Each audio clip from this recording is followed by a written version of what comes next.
Hi, everybody. This is Patti Negri. Welcome to the Witching Hour. Yep, the Witching Hour. That hour of the day when the veil is thin and magic happens. This week, we have magic from all the way across the pond. Yes, indeed, we do. Let me introduce you to Joanna Hoeven. She is been working in pagan traditions for nearly 30 years. She's an author, teacher, dancer, blogger, photographer, and videographer. Her love of nature and the land where she lives provides her with constant inspiration. And she has a brand new book just out in the US, almost out in the UK, called The Path of the Hedge Witch. I just got it. It is beautiful. I can't wait to hear about it. So welcome, Joanna. Thank you. Hi, thank you so much for having me. So tell me about this path. So a lot of my people are newer or not. So what exactly is a hedge witch? Well, I like to think of a hedge witch as consisting of three main things. So the first thing would be a desire and a capability to work on your own. Most hedge witches are kind of solitary practitioners. So you have to have that drive and that desire and that capability to work by yourself. The second thing that I would say is a deep need to work with the land that you live on, so with your local environment, and to become a part of that ecosystem, like a contributing member of that ecosystem, not just a passive tourist. And then the third thing that I would say is a desire to walk between the worlds. So to want to enter kind of trance practices, ecstatic practices. And it doesn't need to be an inherent inborn talent within you. It's something that you can learn. But as hedge witches, we straddle both worlds at the same time. So we work and live in this world, and we work and live in the other world as well. So it's having the capability, the desire, or the willingness to learn how to do that in your life. So for me, that's what makes a hedge witch. That is beautiful. I know you even start out your book with what is witchcraft. So I would love to know your opinion of it beyond the hedge witch, working the hedge, working that place between. What is a witchcraft to you? So for me, witchcraft is working with the natural energies of the world, both this world and the other world. So I would say most witches, if not all witches, in some form or other, do work with the other world. So the witch is the one who is able to go beyond the normal, beyond the mundane, and to straddle kind of a different reality, in working with magic, in working with rituals, in working with divination, that sort of thing. So witchcraft for me is the ability to do that. And then hedge witchcraft is like a subset of that, where you have the specifics of the practice of riding the hedge. So witchcraft is like the overall ability to work with these other realms. The hedge witchcraft is the specifics of that particular tradition. Beautiful. Now, say if you're going, I'm attracted to this idea. I am a connection with the land. I like working solitary. It is more a traditional path than a modern Wiccan path. But say I live in New York City, or say I live in Los Angeles, though we do have nice parks. Can someone still claim to be a head witch and living on the 17th floor? Yeah, it's a very good question. And I would most definitely say yes. So I'm lucky because I live in a rural part of England on the coast of the North Sea, on the edge of a village, traditional witch stuff. I also live in an 80s modern brick house. And, I've got my internet and, I've got all sorts of mod cons. But, of course you can live in the city. I've lived in cities for a while before I got the opportunity to move to the country. And so you have to kind of adapt the practice in certain ways in order to function as a hedge witch within the city. There are some challenges that you have to meet, but it's easily done as long as you're willing to rise to that challenge. So the first thing that I would say to anybody that lives in the city that wants to be a hedge witch is get some plants, grow some plants in your home, because if you can't be out in nature, bring nature in. And that way you will establish a connection. I mean, we've always got a connection to nature no matter where we are, because through the air that we breathe, we're breathing in all the same air, you know, whether it's out in the country, whether we're out in the city, we are connecting to the element of air. We are connecting to the element of fire, you know, through the sun, through the element of water, through rain, through the earth beneath our feet. It doesn't matter if we're in the heart of a downtown or whether we're in the heart of the countryside, we can connect to all these elements, which are so important in witchcraft. So absolutely, you can do it in a city, but bring nature to you if you can't go out and be in it as you would like to be in it, as much as you would like to be in it. I love that. So all you people, go be a hedge witch, if so led. Yeah, and yes, there is slight barking in the back, and that is my not so hedgy dog. So I apologize for that. Maybe she'll be quiet. I do talk about, again, connecting with nature. Some of your chapters here, you talk about the lunar path and the solar path. So what is the lunar path? So the lunar path it's the same as in most witchcraft traditions, where you are following the cycles of the moon, and it's understanding how the sun and the moon work together from our vantage point here on Earth. And I think that's important, because when you ask a lot of people on the street, how do the cycles of the moon work, you know, astronomically, you know, they're not entirely sure. They think the moon phases are caused by the Earth's shadow being cast upon the moon. It's like, no, that's not how it works. That's an eclipse. So understanding the science of the lunar path helps you to live the lunar path and bring it into your life. So to follow the cycles, you have to kind of understand how it all works in relation to each other. And for me, that connection is an important part of my practice as a whole, is deep connection. So you have to understand how things work. You have to have a desire to want to go into it, a curiosity that makes you want to explore it from all angles, from a magical angle, from a scientific angle, to see how it all works and how it all fits. So the lunar path would help you to understand not only the external lunar cycles that you can see around you, like how the full moon and the dark moon affects the tides, or how eclipses happen or things like that, but also how that affects you internally as well, because there have been lots and lots of studies done on how the moon affects us internally. You know, it affects our psyches.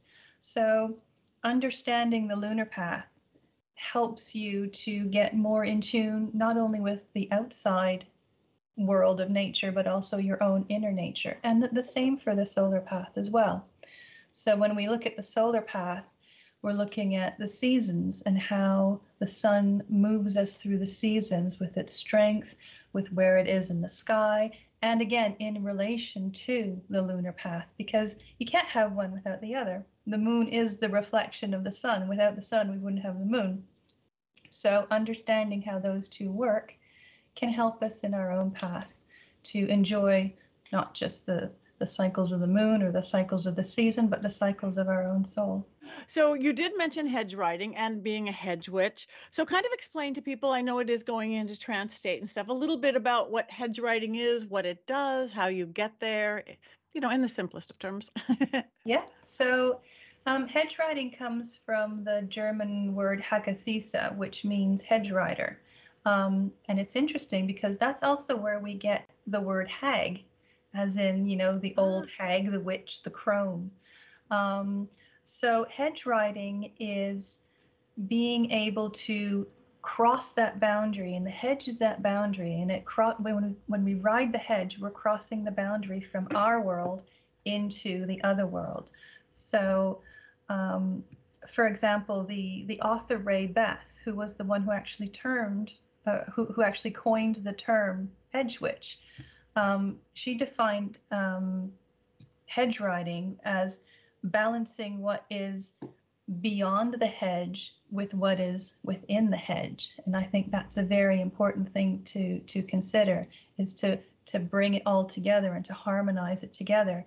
So hedge witches will ride the hedge to go to the other world, to gain information, to access information from familiars, from spirits, from the Fairfolk, and then use that information, take it back with them into this world, so that they can use it to help themselves, to help their community. And this has been going on for a long time. You know, that's what the witch is. It's the one who goes out to find the knowledge and then to bring it back for whatever reasons, to help others as well as helping themselves. So with hedge riding, we often see the image of the witch straddling her broom, right? We all know that image. It's ingrained in our mind. Witches ride brooms. And that is actually hedge riding right there. So the broom is a symbol of the world tree, the axis mundi, the portal, the gateway to the other world. It's the door that we can open to get to the other world. So, you know, we've all heard about witches riding brooms to the Sabbath. Well, that's an analogy of witches going to the other world to gain information, inspiration, and then take it back. So the broom acts like the world tree. We can use it to go to the other worlds, to the other realms. And it's not just the broom. We've got the broom, we've got the staff, we've got the wand. All of these symbolize the world tree, and the hedge is just a part of that world tree. So the hedge is what delineates one thing from another. It's that, and it's at those margins where the magic happens. So if we look at it from an ecological point of view, those fringe places, which are neither one nor the other, are the places that have the most magic as well as the most diversity, if we're looking at it from a scientific point of view. So like where the forest meets a meadow, that's where you'll find the most diversity, the most plants, the most animals, the most activity is at those fringes, you know, where the sea meets the land. Again, there's a lot of stuff happening right there. And so when we're able to cross over and enjoy those liminal places, those in-between places, that's what it's all about. That's what hedge riding is all about. And then we can use that to our own advantage. It's beautiful. So in your book, you even give techniques and ways to go there and to get there and to do that. Now, you did mention the Fairfolk. So Yeah. Talk to us a little bit about the Fairfolk. Who are the Fairfolk? What do they do? So the Fairfolk are probably more commonly known as fairies. And here in Britain, we've got, you know, a very well-established tradition, well, many different traditions actually, of Fairfolk. And North America has its own as well. You know, if you talk to Indigenous peoples, if you talk to Native Americans or First Nations people in Canada, they have their own versions, yes, and their own Fairfolk of the land. And at least here in Britain, witches have always been associated with the Fairfolk. If we look at the witchcraft trials, you know, that happened in the 1600s, you'll find quite a few of the confessions actually dealt with witches not worshiping the devil, but actually working with Fairfolk. And that's what they were confessing to. And it's interesting because they didn't consider the Fairfolk to be something bad, something evil, else why on earth would you confess to that, right? Right. So it's part of their folklore, it's part of their traditions. They see it as something beneficial that they can work with. And so we're just continuing on in that tradition today as modern hedge witches. There's been fairy doctors in Ireland, you know, up until quite recently. These are people who work with the Fairfolk, who gain their knowledge for spells, for potions, for information, for gossip from the Fairfolk, and use that, to bring back to the community. So it's also having an ally in the fairy realm, I think, is very, very important, especially for the Hedge Witch. So if you think of it in like modern parlance, where let's say Wicca, for example, has a coven. If you're practicing a traditional form of Wicca, it has a coven that it can turn to for help, for magical power, for raising power, and that sort of thing. The Hedge Witch, as a solitary practitioner, goes to the Fairfolk for the same thing. So those are our magical allies. Yeah, that's just how Hedge Witch works for a lot of people, is a deep connection to the Fairfolk and establishing that connection. And it takes a lot of time and it takes a lot of effort, because they're like us, but they're not like us at the same time. There's lots of rules, there's lots of etiquette that you have to follow. Probably too much to go into for this show, but yeah, it's understanding and developing a deep relationship with the Fairfolk, among other allies and beings that you might meet in the other world, and that's a very personal thing to you. Yeah, I was recently, a few months ago now, in Ireland, and I went to a beautiful fairy farm, this organic farm, and we got to go into a fairy fort with the right offerings, it was really one of the most magical experiences I ever had. I think I know the place that you're talking of. The Fairfolk flipped me around. We had gone through this fairy tree, and talk about magical experiences. And then I was, I don't know, 50 yards away, and I looked, there was a few people in front of me. There was this beautiful white horse to my left, and there was this beautiful cow to my right. I closed my eye. I was in gratitude. I opened my eyes, and the people were gone. And now the horse was on my right and the cow was on my left, but they hadn't moved. They literally, the fairy had flipped me like 180 degrees without showing, and it was like, wow.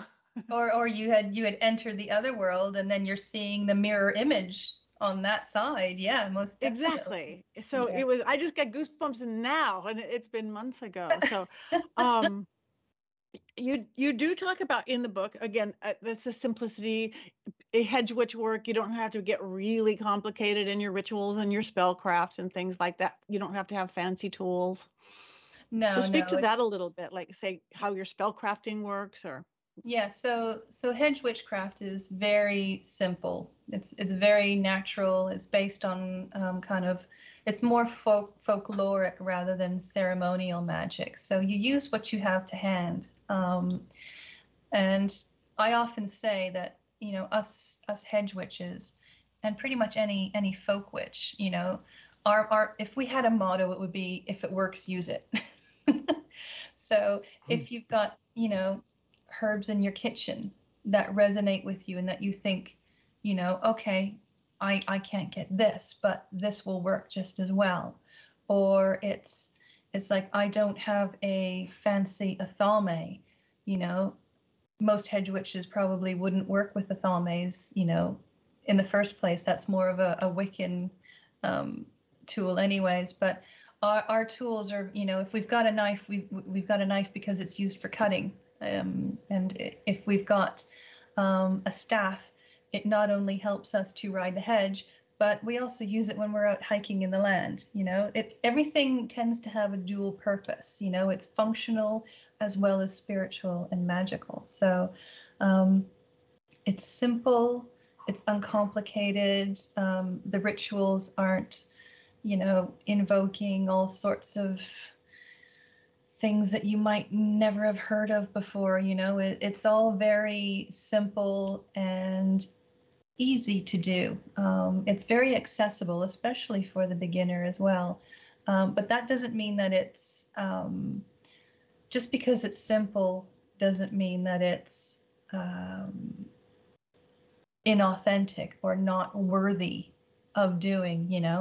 I've spoken to a lot of witches, because I've been doing this for over 30 years now, and a lot of witches that I've spoken to, no matter what tradition they're in, whether they're ceremonial or whatever, they say that often as their tradition progresses, things get simpler. They simplify.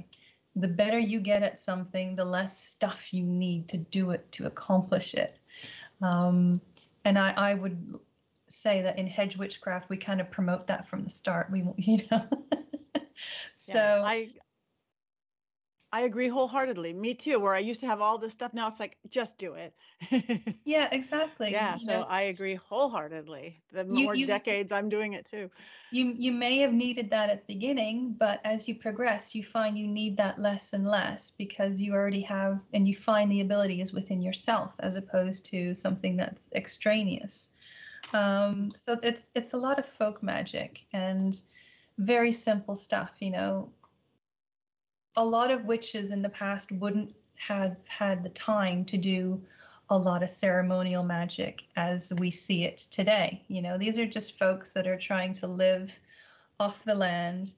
And, you know, by the time they're finished their working day, they're really tired. They're knackered. You know, if you've ever worked a physical job, and I've worked quite a few in my lifetime, you don't have time for a 3-hour ritual at night. You know, you just want something simple, something easy that you can do, but that is still super meaningful and that will give you the results that you need. So it's not for everybody. Some people love the ceremony. Some people love, you know, the very kind of formal ritual that some traditions provide. But Hedge Witchcraft, I would say, is a much more simplified path. That is beautiful, and a beautiful path, I must say. Well, you guys, you're going to love this book. So tell everybody where they can find you, any social media, any websites and things, where they can get this book. Again, it's just released in the US, almost released in the UK. You might be able to get the ebook. So tell us where, when, how, and how to find you. Yeah, so you can find me through my website, joannavanderhoeven.com. On most social media. I'm on most social media. You can just find me if you do a search with my name, and Amazon as well. I have an author page, Joanna Vanderhoeven. So I don't go under any pen names or anything. If you just type my name in, you will come up with all of my websites and social media and stuff like that. And you can contact me through there. Okay, well, thank you so much for bringing your beautiful Hedge Witch magic to the Witching Hour. So everybody, check her out, Joanna Vanderhoeven. Thank you. Thank you for having me.